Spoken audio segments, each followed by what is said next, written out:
Okay, stream is going. And for some reason that goes down when I do that. Sometimes, but not all the time. Alright. So, any questions before we start today? No. Alright.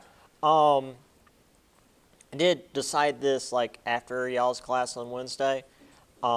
The first paper will be due before a fall break, which apparently fall break is like the first 2 days of November for us.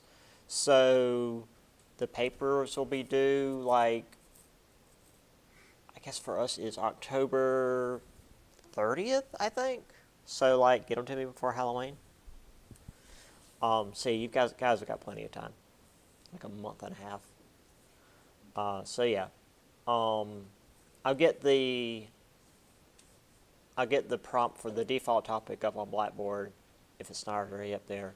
But again, if you want to do something outside of that, you're more than welcome to. Just let me know so I can make sure you're not trying to do something a little bit too broad. I mean, heck, the default topic is pretty broad anyway, but you don't want to be too broad on a topic that's 2 to 3 pages. You'll go crazy trying to fit. Either you'll try to go crazy fitting everything in, or you'll get the 2 to 3 pages and having not written anything. I've had students do that too. So anyway, if there's nothing from you guys, we'll get started on chapter 2 proper. I mean, we started it last time, but we're on like slide 3, so we've only just really gotten started good. So we were starting with the Protestant Reformation, and we were just finishing up here last time with Spain and Portugal, or Spain and France, the Council of Trent, the various religious upheavals, which lasted quite some time, as you can tell from the name of the war there. All sorts of political unrest, economic crises, etc., that pushed a lot of people to North America, which we will see throughout a lot of the next couple of chapters. Now, granted, again, here in just a minute, we're going to immediately shift back to like the empires pushing into America for economic reasons, but then we'll have individuals, once we get to, say, the Pilgrims and Puritans, that are leaving for, religious reasons. So let's get to that. There's the Council of Trent again, France, what was left of the Holy Roman Empire, which, yeah, this was before Napoleon. And this is what North America would like about 1650, so this is a little bit ahead of where we are. I mean, we've got, let's see, what is that? Boston, yeah, so that's even after the Puritans. So that's well into the next section. Anyway, despite the fact that Spain was more or less the most powerful nation in the world at the time, they were starting to push themselves a little bit thin. I mean, they've been fighting on the continent for, again, several decades with the whole religious turmoil. And meanwhile, they were pushing into North America.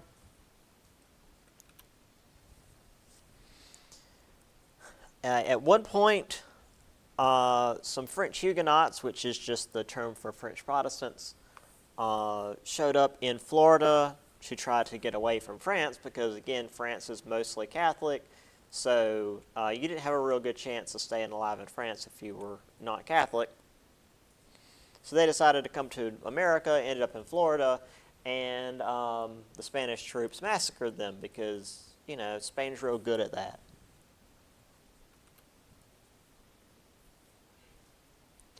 So after the Council of Trent, they decided that new settlements would be led by missionaries instead of soldiers because I guess the whole massacring everybody that they see was starting to wear on the psyche of the average Spanish citizen. So in the West, the focus was to convert the Pueblo because despite, well, not Coronado, I don't even remember the name of the guy, the explorer we had going up and harassing the Pueblo, they were still around. This wasn't a, Inca or Maya incident.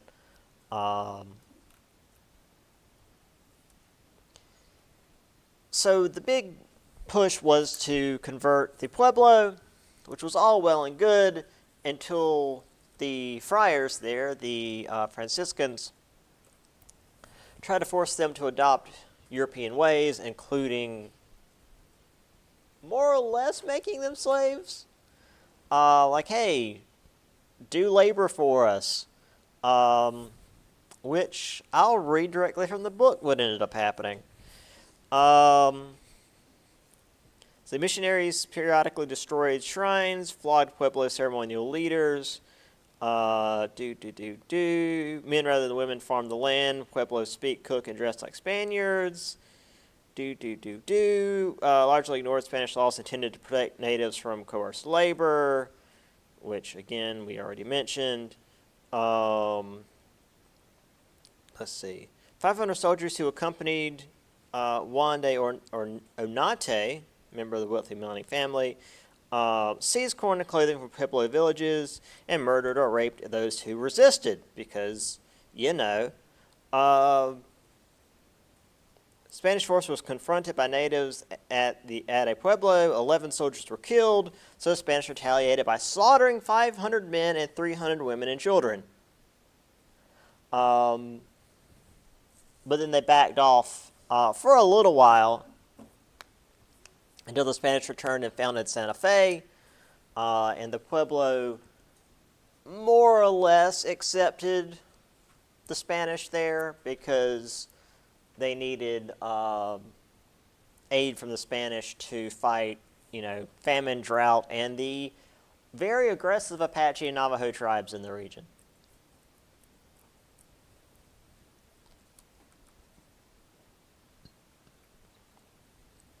Still, though, the long-term effects of this were that the Spanish were not able to, were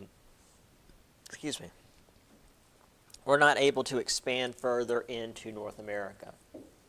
They had to pretty much focus on keeping the Pueblo from rebelling again, while also fighting off hostile natives, rather than expanding as they did in Mexico and South America.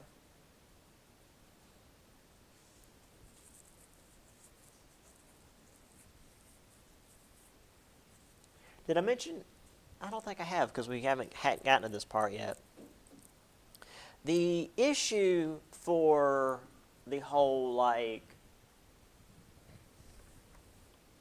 natives not adhering to religious changes is the way that, and it's hard, you can't really paint Native Americans with a single brush because they're all different tribes and they're as different from each other as, the French are from the Russians. But more or less, the way they saw their deities was if, you had a tribe over here that had this set of deities, and this tribe over here had this set of deities, and this tribe took over this tribe, the tribe that was conquered would just add the deities of those that conquered them into their group of deities. It was like, well, these guys are clearly stronger than us, so we're just going to add their group in and worship all of them, rather than throw out our religion and replace it with the guys who conquered us. Because typically, within a generation, they'll have either thrown off the old tribe, or a new tribe will come in and conquer everybody, or whatever. It was very fluid, especially around the borders. So when the Spanish came in with Catholicism, and they're like, hey, we got this one dude, and he created everything, and then he had his son who was also him, who died for everybody's sins, and this is what we want you guys to do. And they were like, cool, we'll add him to the bunch. And the Spanish weren't happy with that. Like, no, you got to get rid of the bunch and only have this one dude. And the natives were like, no. We've been doing this for literally thousands of years. You can't just come in and be like, throw all that away. We got this one new thing. Because I mean, they were totally cool with like, let's just add it to the bunch, and you know, your Jesus guy's cool and all.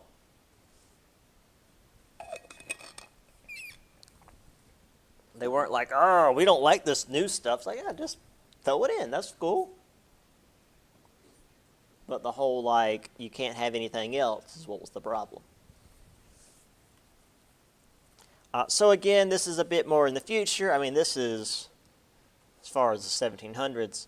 But again, the Spanish never really, where is my mouse? There we go. The Spanish never really get further than, you know, the southeast or southwest United States. Although they do get more into California here. Well, the Spanish descendants, once like Spain gets kicked out of Mexico and then Mexican government's in charge, they do move a little bit up here. But for the most part, it's this. And then Florida also, I mean, we know what Florida looks like. You're not going to expand much in the freaking Everglades. But also they've got the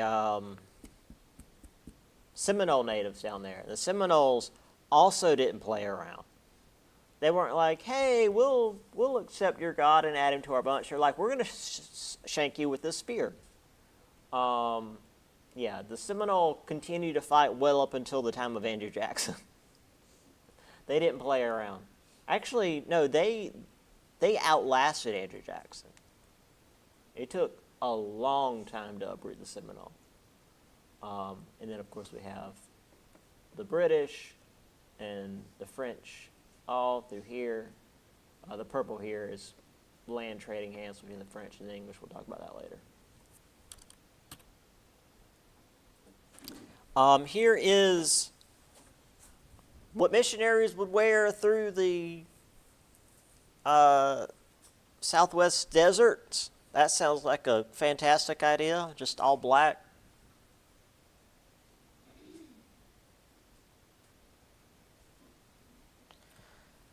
And here we have the Spanish getting along with the Pueblo, as we've seen them getting along with many other native tribes. This is the oldest picture of Santa Fe I could find. It's a Catholic procession, as you can see, with the nuns, and I'm guessing this is an image of Mary here in the middle. It's typically Mary as opposed to Jesus. I guess because Mary was technically mortal. Anyway, moving on to France. Now, again, this is something I go into much greater detail in my 104 class when we talk about the 30 Years' War over in Europe. But despite the fact that France was also Catholic like Spain, they were still a political rival. So they didn't treat the 30 Years' War, or really the whole Protestant Reformation, like they needed to work with Spain because of some greater Catholicism, you know, unity thing. They recognized that Spain was still the most powerful nation in the world at the time, and if Protestantism was crushed, then Spain would just be that much more powerful. So they actually benefited quite well from, especially the Holy Roman Empire getting torn apart by Protestantism, because technically the Holy Roman Empire, which is basically where Austria is today, and Spain were of the same crown. So any weakness that happened to the Holy Roman Empire also hurt Spain. So it was good for France, which geographically was right in the middle. But there was another unexpected ally, and I use ally in the loosest possible term because France definitely didn't help England or vice versa, but England's actions were beneficial to France just because they were detrimental to Spain. That's just how, this is most of European history, is one country is fighting another country, and then there's a third country that hates both of them, but they're like, we're going to just sit out and let you beat up on this other country we don't like and benefit from it. Because France and England are always fighting, but at this point they're like, we're not going to step in because we're cool with either side. So in the 1500s, or no, this was the early 1600s, was it? Let's see. 1588. So Queen Elizabeth I was working with the Netherlands, which had been fighting against Spain for decades at this point to keep itself from being overrun, and also had Sir Francis Drake raiding Spanish treasure galleons for lots and lots of money. Sir Francis Drake was a privateer, which is a nice way of saying he was a pirate, but he was working for the English crown. So it's like you get to be a pirate, but also you don't have to worry about the English coming and, taking your stuff because you're doing bad things. You're doing all the stuff that pirates do, but you're working for the English.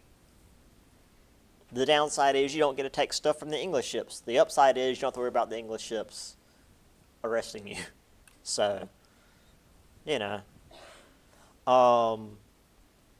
fact, Queen Elizabeth went so far as to making Francis Drake a knight, well, giving him knighthood, I suppose, Sir Francis Drake.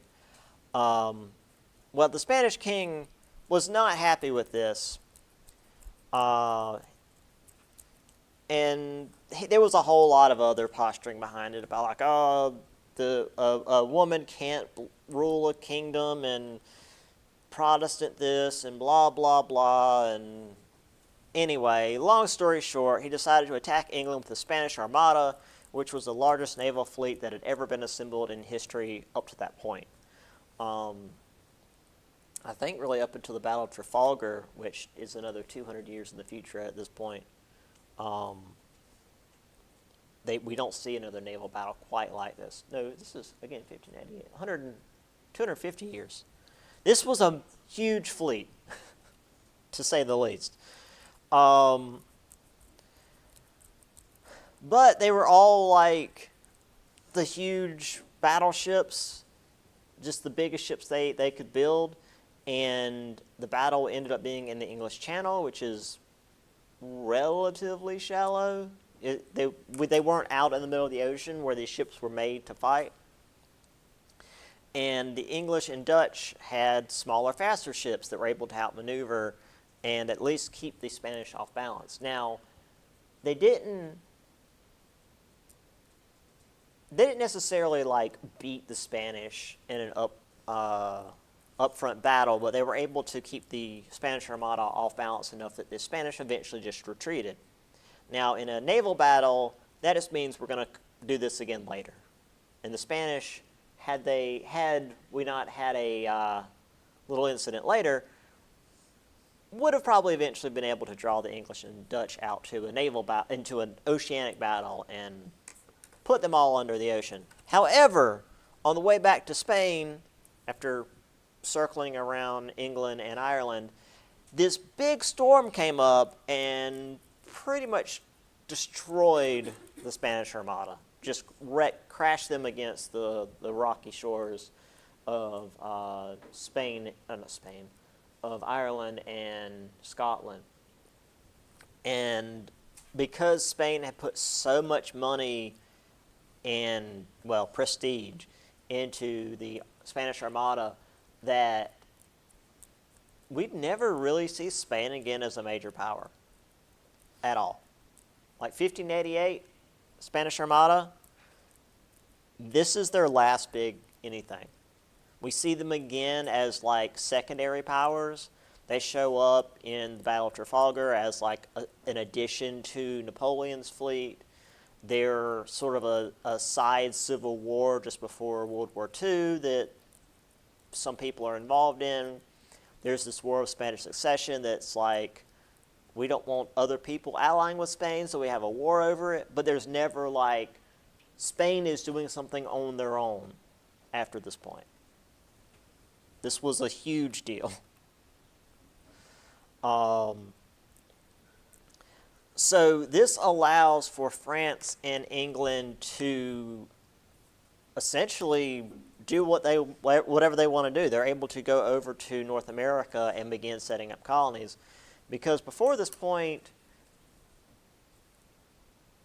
the ocean was pretty much under the control of Spain. And it was very difficult to go over to North America and really lay claim to anything. Again, as we saw, the Spanish were limited to where they could go due to how they were setting up their colonies. But it was still difficult just getting across the ocean because you were constantly running into Spanish ships. So, on to how France was actually pushing their involvement. So to start out with, France really just started forming trading posts. They would ally with the natives as opposed to going in and, genociding them like the Spanish did. Now, to be fair, I'm not going to sit here and pretend like it's because the French were kind people and didn't want to genocide the natives. It was largely due to the economic situation. For one, they weren't finding gold laying around, or cities of gold that they were going to ransack and take all the gold back to France like the Spanish had. Instead, what they found was vast wilderness with lots and lots of fur-bearing animals, which is to say, beavers and elk, and it's the wilds of Canada, right? And at the time, there was a big demand for furs in Europe. So there's a demand in Europe, there's a supply in North America, you're good to go. And while there were a lot of really good French trappers that could go into the wilds of Canada and get a pretty good haul on their own, it was much cheaper and much easier and much faster to just trade with the natives. Hey, we've got some iron tools. Hey, we've got mirrors. Eventually guns and whiskey, which causes problems of their own. But hey, let's just trade with the natives. Let's give them stuff, they'll give us stuff, and we're done. It's much faster. It's really profitable for the French because, iron, you find that everywhere in Europe, but it wasn't as easily accessible in North America. So this ended up, at least in the short term, being pretty good for everybody. So we have Elizabeth knighting Sir Francis Drake, again, for essentially being a really good pirate. Here we have probably the most famous portrait of Elizabeth with the Spanish Armada here on one side, or at least before, and then the after on the other with the storm and the waves and what's left of the ships being torn apart. In fact, there's a lot of paintings from the time of the Spanish Armada being destroyed.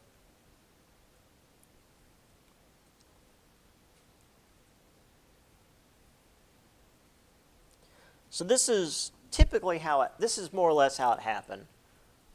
So again, the Spanish, went up into the English Channel where the fighting happened, and there were a couple of battles. It wasn't just like the English and the Yeah, the Dutch, Netherlands. Um, didn't do anything, but there were a couple of battles, and then the Spanish were going to loop around and come back home, but then the storm blew up and wrecked almost all of the Armada. Just smashed them against the coastline here. And if you've ever seen the western coast of Ireland and Scotland, it's all rock. You don't have beaches on the western coast of these islands. And also, just a little thing I like to toss in here. This is where we get, as my professor mentioned to me, and this is what the Irish call them, the so-called Black Irish. Because, well, what religion is Ireland?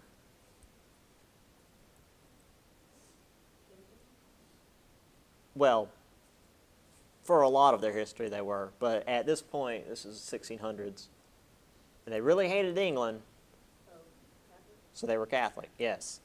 So when the Spanish wrecked on their shore, I mean, they didn't all drown. Ships wrecked and the sailors got to shore. The Irish welcomed them in. You know, any enemy of the English are friends of ours, which is why there's this long-standing love between the French and the Irish, because they have both hated the English for nearly 1,000 years now.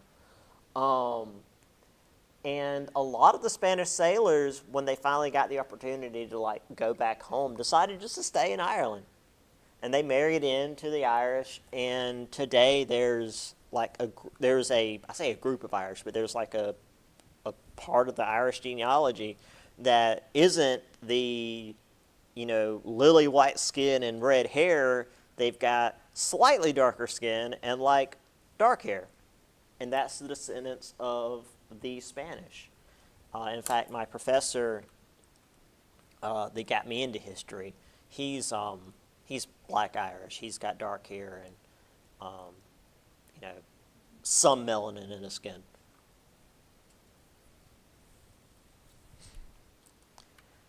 Anyway, here's the French showing up to North America. I mean, again, they're armed, but at least here's the image that this pretty much summarizes what I was talking about. They were bringing in iron tools, often mirrors, because that was, glass was kind of unheard of here in North America, at least in this region of North America. I'm pretty sure that the Mayans and the Incas had that sort of thing. But, and they would trade it for furs, which the natives were really good at getting their hands on, because that was what they did. Yeah, we can do that. That's no problem. I mean, they got to keep the meat, so it wasn't a huge loss. I mean, they still used the fur for stuff, but considering what they were getting paid, that wasn't a big deal at all. Now, this is showing, treasure chests full of silver and whatever this is. It looks like a massive string of pearls. I can't quite tell what that's supposed to be. I don't think that was quite going on. It was mostly, again, tools and stuff that to the Frenchmen will be pretty cheap, but for the natives would be extremely useful.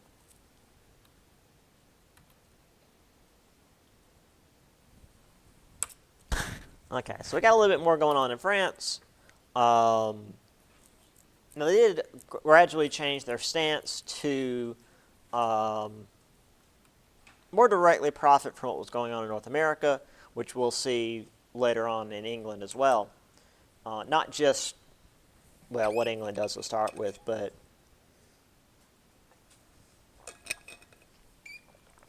especially in Canada. And I'm going to jump a couple of centuries real quick, but even after the American Revolutionary War, and when England was able to keep Canada, they were fine with it because, again, Canada's got all these furs, but also they've got vast timber forests, and England still was obviously still using wooden ships. Everybody was still using wooden ships.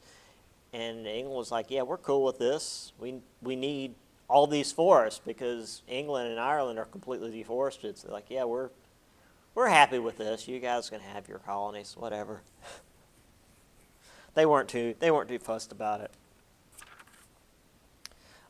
So Edict of Nantes, or I don't really know what that pronunciation that would be. It's French, so it's probably like non. You don't pronounce half the French words anymore. Well, I'll say anymore at all. They ended religious wars against the Huguenots, which allowed her the full focus on colonization. Did I mention the bloody wedding incident to you guys? Okay. So, oh my God. So, there was a royal wedding of some sort. I don't think it was necessarily like a king and queen. It might have just been some nobility in Paris. And so they had a bunch of nobility there, obviously. And some were Catholic and some were Protestant. Again, Protestants being the Huguenots. And the tensions were really high because they've been literally fighting each other for a few years now. And at one point, somebody shot one of the Huguenot nobles. Now, again, this is like the 1600s, so it, had the force of like a really high-powered air rifle. Didn't kill him, but it was enough to set off this chain reaction where the Catholics locked all the gates to Paris and just slaughtered all the Huguenots in the city. Like, we're dumping bodies in the Seine River. I mean, they clogged up the river at one point. And then they decided, screw it, let's go out in the countryside and just, like, slaughter any Huguenots we find. So, like, for days, they were just out, just, like, cutting people down. It got so bad that Ivan IV, Ivan the Terrible, from Russia, sent a message to France basically telling them they should probably cool it. And when you've got a guy that like murders his people for fun, telling the French they're going a little overboard, you know it's bad. So we really skim over that stuff in this class because we're talking about, North America. But like the whole religious wars in Europe were crazy. And again, France was like one of the not so bad regions compared to what was going on in Central Europe. So this is very important in that they weren't doing that anymore. Or at least they weren't supposed to. Huguenots were still being oppressed, but they at least weren't getting like slaughtered in the middle of Paris. So Samuel de Champlain founded the first permanent French settlement at Quebec. Again, we mentioned Quebec earlier, but it failed, so he doesn't get credit. Champlain does. He and his men joined a Huron raid on the Iroquois tribe, which began a long-standing tradition of the French joining one native tribe against another, and then the English come along later and join the other native tribe because, again, the French and English hate each other, and they will use any proxies to fight each other at all times. So, which again, that's, once we get to the, quote, French and Indian War, I will not be calling it that, because that's dumb. The English had their native allies, and the French had their native allies, and they were really the ones who did most of the fighting. And also there was fighting in other parts of the world, but we'll get to that.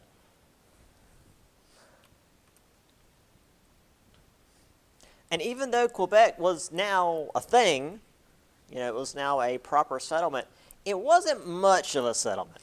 They mostly had fishermen, fur traders, and some Catholic missionaries there. And really that would remain how French settlements will be set up for the most part in North America. So not that different from the Spanish settlements, where it would be sparsely populated. Well, the Spanish settlements were mostly soldiers, but with this, it'd be like, your frontier guys and some missionaries, because you gotta have your missionaries. First contact with the natives was often the fur traders, because again, they were the ones who were going out and doing stuff in the woods where the natives were. They'd learned the ways and languages of the tribes, sometimes even intermarrying with the natives, which the Jesuit missionaries were not that happy about, but what are you going to do? Well, granted, if you're not familiar with the Jesuits, my favorite analogy for that is, like, imagine where you have, the Mormons coming to your door and knocking on your door and asking if you know about Jesus, but the Jesuits come to your door, kick it down, and have a gun. That's what the Jesuits were about. They were very proudly soldiers for Christ in the most literal sense. Now, they were also missionaries, but they were also literally soldiers. So, yeah, the Jesuits didn't play around. But also, like, fur traders were like the most burly dudes you could find outside of a literal lumberjack. So I don't think they really were too bothered. We had Montreal, 1643. Now this is where problems started to arise.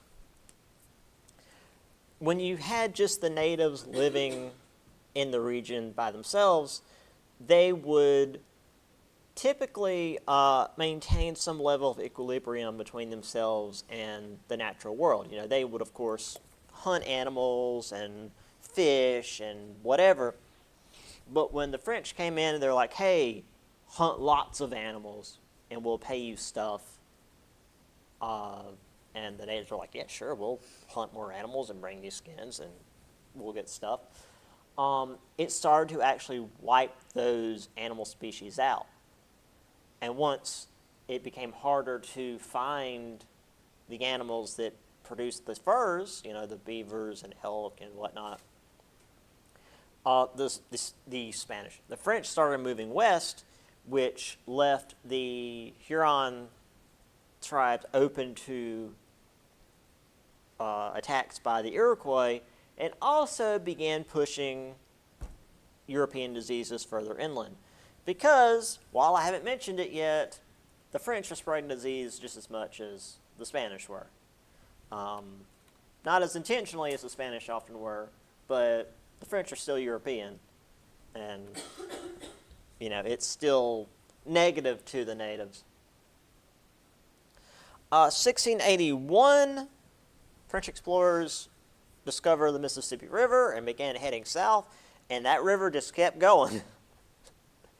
They named the territory Louisiana after King Louis XIV, he's a big deal in Europe.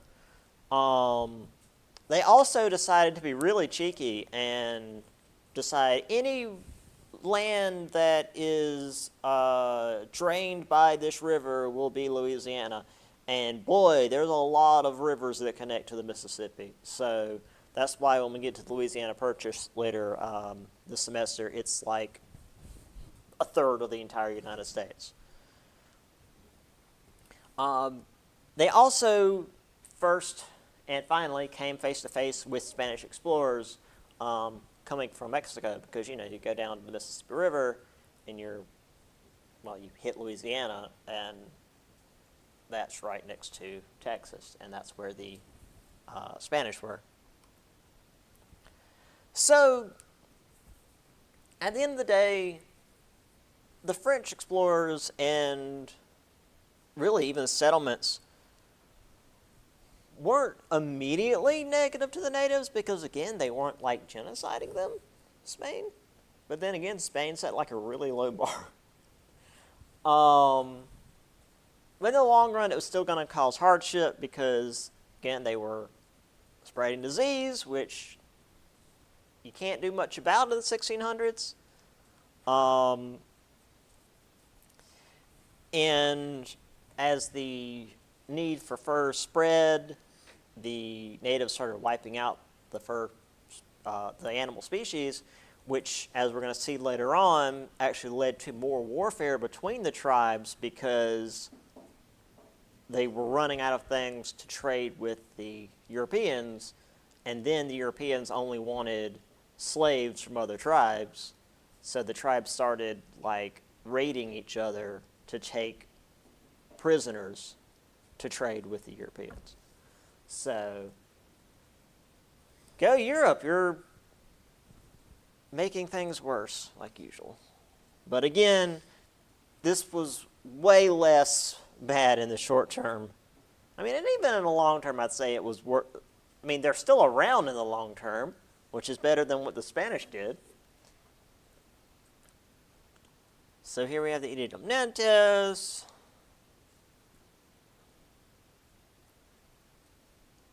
Again, I need to look up actually what that is. I think it's an astrolabe.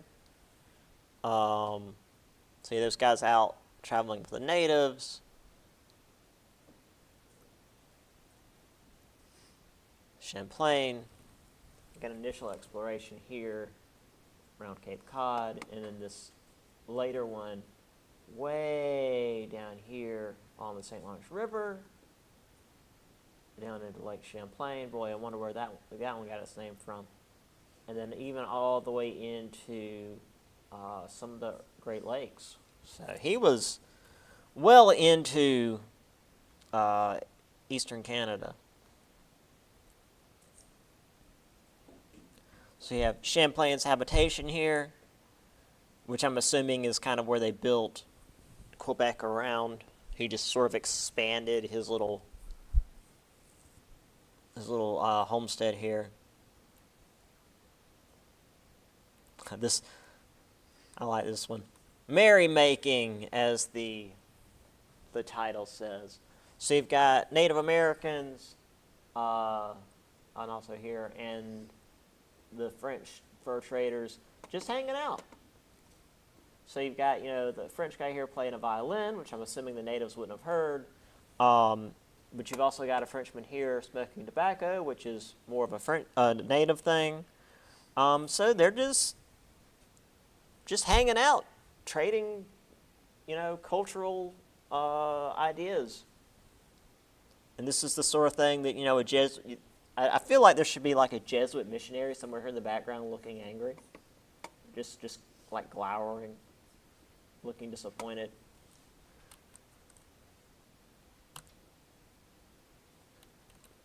This is also a good one, where you've got the natives with the canoes, and you've got the fur trappers here, and you've got the one that like looks almost fresh off the boat from France, and then this dude's clearly been in the woods with the natives for a while. He's got the full like animal skin outfit.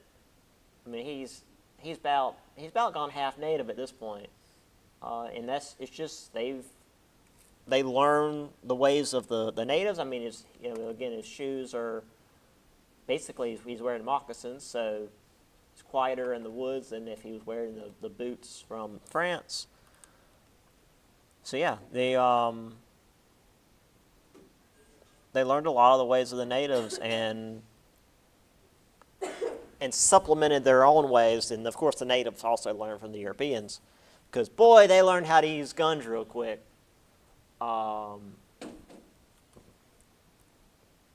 So here's Montreal, 1680 to 1690. This was a little bit later on than this section, but not too much further. So Montreal was pretty big. Then again, we've got the travels down the Mississippi, just out of Lake Michigan, and then on the way down, LaSalle. I remember learning about LaSalle, I guess, in my American history, but the book doesn't actually mention LaSalle for some reason, so you guys don't need to know him. But he was the one that led the expedition down the Mississippi. But then he came back later and got himself killed. But as every good European explorer does.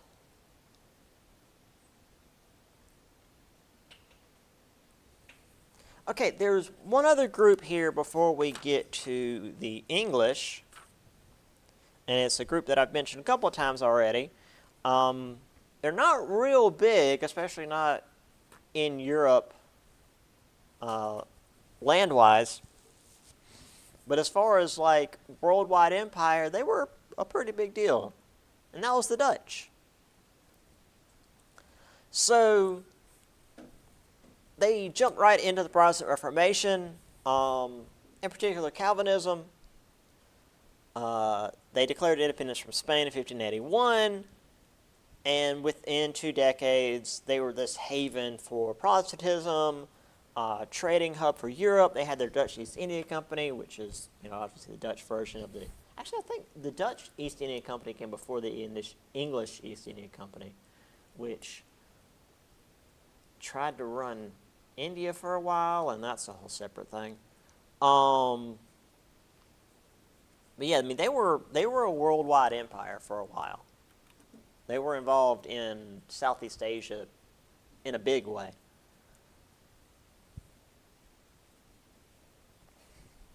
They established a trading center on the Hudson River, worked with the Iroquois and other tribes, developed friendly relations with the Mohawk Nation, which is something that the French had tried to do for a while, but the Mohawk weren't having it. I guess the Dutch were a little bit better at relations with the Mohawk.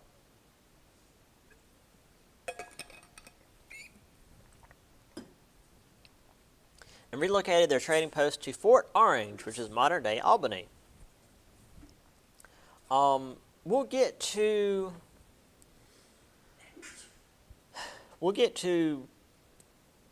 William of Orange a little bit later, but I'm going to go ahead and do the spiel now so I won't forget it later.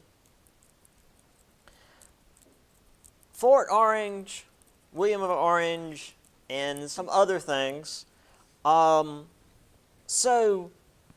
one of the reasons why the Netherlands, which again is just like this little bit of land in Europe, was able to hold out against Spain, which, as we've mentioned, was one of the most powerful empires in the world until the Spanish Armada.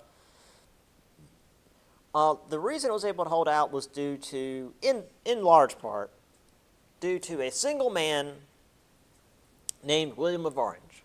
Now, again, he was a nobleman, so he didn't really have a surname. He was from the county of Orange, therefore, William of Orange. He was extremely popular in the Netherlands, needless to say. I mean, when he keeps your little nation alive, he's going to be pretty popular.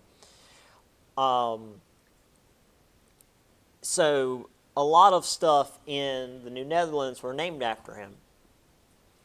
And later on, there's this whole thing in England. We'll get to that a little bit later. But long story short, he's married to Mary, who is, I think, the daughter of... She's part of the English royal line. So due to this, she and William are invited to England to take over due to this crisis over the crown and become constitutional monarchs, which, A, was a big deal for the English monarchy at all. But B, it was a completely bloodless coup. Like, they came over, they took over the English crown, and nobody had to die in England. There was a whole thing in Ireland, but we'll get to that later. And it's considered, it's called the Glorious Reformation. Like, it was, or Glorious Revolution. It was like one of the biggest important things in English history. And due to that, due to William of Orange being so popular in both the Netherlands and in England, which are both, at this time, world-spanning empires, they decided to encourage farmers to only grow English carrots. I'm not making this up. Because carrots being root vegetables, there's all different colors, purple and white and probably brown because root vegetable. And because, again, of the world-spanning empires of both England and the Netherlands, orange carrots became the norm. They became the most common. And that's why when you think of a carrot, you think of the orange kind. It's not because that's its natural color. That's just the most common now because of this too. So, just a little bit of trivia for you guys. Again, we talk more about William of Orange in my European course, but I like to bring that up when I can. And that's why I have Fort Orange. Anyway, and also, I mean, it's at modern day Albany, so like even Fort Orange ends up becoming like a major important city. New Amsterdam, once again, real good at naming things, was established on modern-day Manhattan Island, which was purchased from the Lenape natives. Again, it's often said, oh, they just purchased it for a couple of beads. I think it was more than just a couple of beads, but it wasn't what the island was worth, that was for sure. To protect ships from the English and French raiders, they didn't really use the island like it's used today because, well, again, we'll get to that next semester. The Erie Canal is the reason why New York exists today in the way that it does. So New Netherlands, again, like New York State, I guess you'd say, was largely based on religious tolerance because, again, Protestantism. But there was tension between the settlers and the natives that were already there because, well, the settlers that were there wanted to farm, and if you want to farm, you need land, and if you want land in land that the natives already live on, you got to take land from the natives. And a lot of farmers just took the land. In particular, they would let their cows and pigs just roll them out into native territory. And if you're familiar at all with what cows and pigs tend to do, especially when they find fields of crops, the natives didn't take too kindly to that. But also, if you're, say, a Native American and you see these weird-looking animals plundering your crops, your first instinct is going to be to kill them. But you're also going to notice that, man, they're fattier than the deer that normally are around. Let's cook them up and see what happens. And oh, they're real good. So to be fair, the natives did lose a lot of their crops, but hey, you know, pigs and cows. It's not like the natives were out hunting the pigs and cows, but when they show up in your crops, you know, it's castle doctrine wasn't a thing yet, but to be fair. So the Dutch responded by fighting the Algonquins for about 20 years.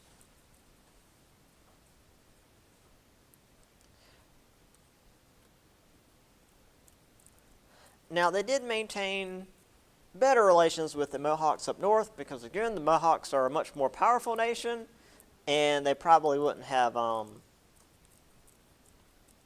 been quite as, well, I say as easy to deal with. Fighting a native tribe for 20 years isn't exactly dealing with them easy. We in this country should know about fighting people who don't want us there for 20 years. So they were relatively good with the Mohawk people, but the Mohawk weren't stupid. They were more than aware that once the beaver pelts ran out, the relations would sour.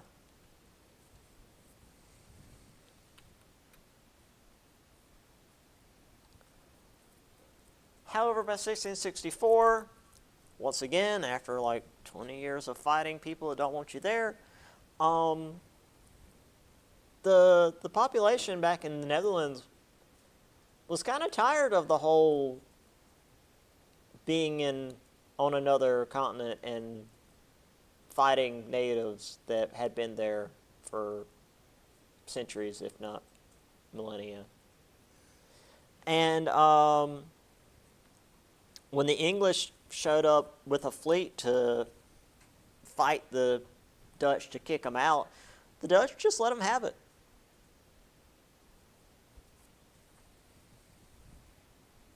The public opinion was so against colonization that when the English showed up, the people, the Dutch in New Amsterdam was just like, yeah, you guys can have it. I'm sure a lot of the English sailors were so ready to shoot some freaking cannons, they were disappointed, but I guess it's also good that you're not going to get cannons shot at you. So 50-50.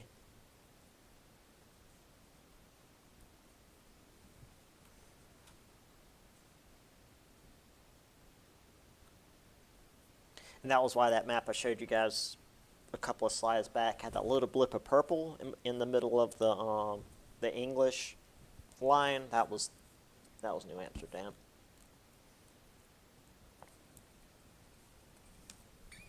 So yeah, now, well, I shouldn't say that. The Dutch are still technically in North America, but just down in the Caribbean. We'll talk more about that next time. We won't be able to get to that today, but I do want to, because we've still got like 10 minutes, I do want to get a little bit started on Jamestown before we finish. So, there's Fort Orange.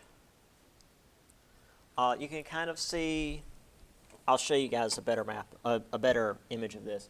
Would you see how these, the palisades come out in these particular shapes? These like four-sided, but like squish shapes. They're not squares. Here we go. This. So these were how forts were made in the 1600s. This was something that actually came out of the Enlightenment, where if you're going to attack one of these forts, you're going to have overlapping cannon fire. Because if you want to try to break through the wall, you're going to want to hit where the wall's the thinnest. But if you're coming in, you got cannons hitting you from both sides. Rather than if it was just like a straight wall, they could only shoot you, from wherever you are. So this was like a major innovation of the Enlightenment period. Because no matter where you are, you're getting hit by multiple cannons. If you want to try to actually take where the cannons are, that's just extra wall. So yeah, that's how a lot of forts of this period were built. And this is a good image. And also this is this is Manhattan Island. This is the part that they've actually got walled off and they're living in. And here they are dealing with the Algonquin.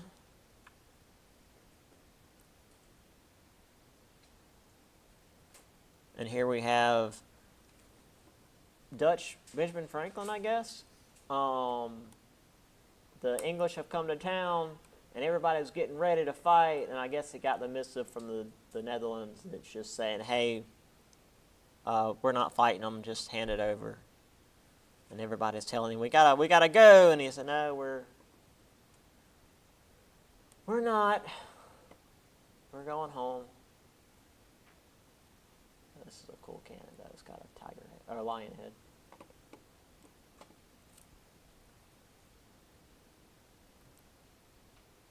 All right. Let's at least start Jamestown, because there's a lot of English stuff, but I don't want to let you guys out 10 minutes early. It's a bit much. Okay. So, there's a lot behind the start of Jamestown. Unlike with Quebec, where it's like Samuel de Champlain founded Quebec, and that was it. With Jamestown, we started with the joint stock company. It's much like the modern day LLC, limited liability company, where you could put stock in, or you could buy, or you could invest a portion of the price, and if the whole thing fell through, you would only lose that portion you put in. They wouldn't come for the rest of your assets to pay for it,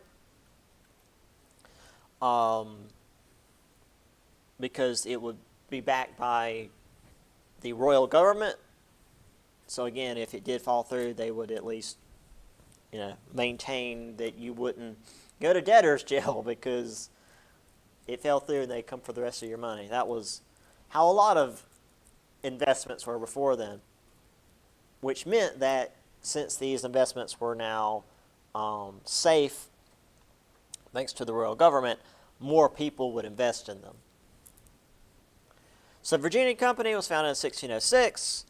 King James I granted any colonists all the land from present-day New York down to North Carolina. Again, New York was in the hands of the Dutch, and we didn't want to get down too close to Florida, so he stopped at North Carolina. The charter promised that settlers would propagate the Christian religion, which, that was just posturing for the Anglican Church, because again, the Anglican Church had a lot of money and you wanted to make sure they were happy. But for the most part, this was just, let's go to North America because so far the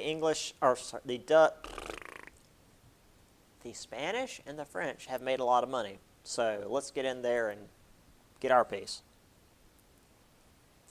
April 1607, Jamestown was founded on the mouth of the Chesapeake River, which was good for defense and not much else. It was swampy, so it was infested with mosquitoes, which, being from Florence, I'm familiar with swampy areas infested with mosquitoes, except that back then, when an area was infested with mosquitoes, it meant you would die. Because this was back before everything got DDT'd to hell, and they got rid of malaria for the most part in the United States. So, yeah, the mosquitoes would kill you. And also, the nearby water was tainted with salt from the sea because they were too close to the ocean for the river to actually have pushed the salt out enough. So they couldn't even use the water that was nearby. They had to go further inland to even get fresh water. And needless to say, there were no roads. They had to go through the woods, way inland, to even get fresh water. Also, most of the people who were on this first voyage to Jamestown, or really to found Jamestown, thought that they were going to arrive at a place like Pizarro or Cortez, and they just find cities of gold, and they go and steal all the gold and bring it home and just be done. They weren't even thinking they were going to be. They weren't even thinking they were making a colony. They were basically going out to steal gold. Well, they spent all their time looking for gold and silver and didn't grow crops. So it was only due to the help of the local chief Powhatan and his confederacy of about 14,000 natives from 25 to 30 tribes that they survived the winter at all. Now, that said, let's see. 9 months after arriving in Virginia, only 38 of the original 105 settlers remained alive. They didn't do a very good job.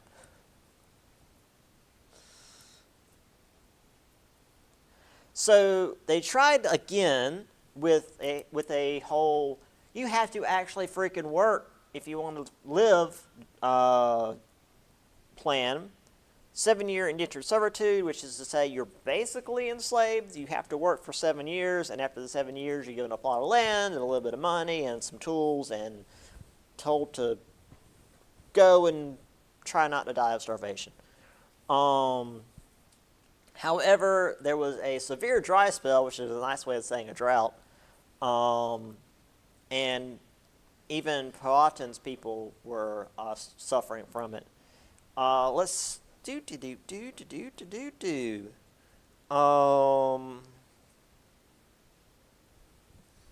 me get to, here we are. June of 1609, a new contingent of colonists attracted by this plan, 500 men and 100 women, sailed for Jamestown. They had not brought enough supplies to sustain through the winter. Powhatan did offer some aid, but dry spell, etc., etc. Starving time settled in Jamestown by the spring of 1610. By the spring of 1610, 7 of every 8 settlers had arrived in Jamestown since 1607 were dead. 60 settlers out of the 600 that had arrived in this second batch were dead and were about to leave, because there ain't no coming back from that. And as they were getting on their ships to leave, a third supply convoy arrived and kept Jamestown from being completely abandoned like Roanoke had been. And through all of this, relations were strained as the natives, knowing well what Europeans were capable of, were trying to get the Europeans, in their debt, so they would give the natives, guns and iron tools, while the English, being English, and dying in droves, were trying to force the natives to give them stuff. It's like, you guys are dying in worse numbers than during the Black Death. What are you doing? But again, being English. So here we have the English visiting the native villages. Here's where Jamestown was. Again, we've had erosion, so some of it is now underwater. I've been to the archaeological dig sites where a lot of it is. It is just sandy and gross, and there's mosquitoes even to this day. Powhatan's Confederacy was big. Jamestown, I'm pointing at it with my... Jamestown here, Powhatan Confederacy was large.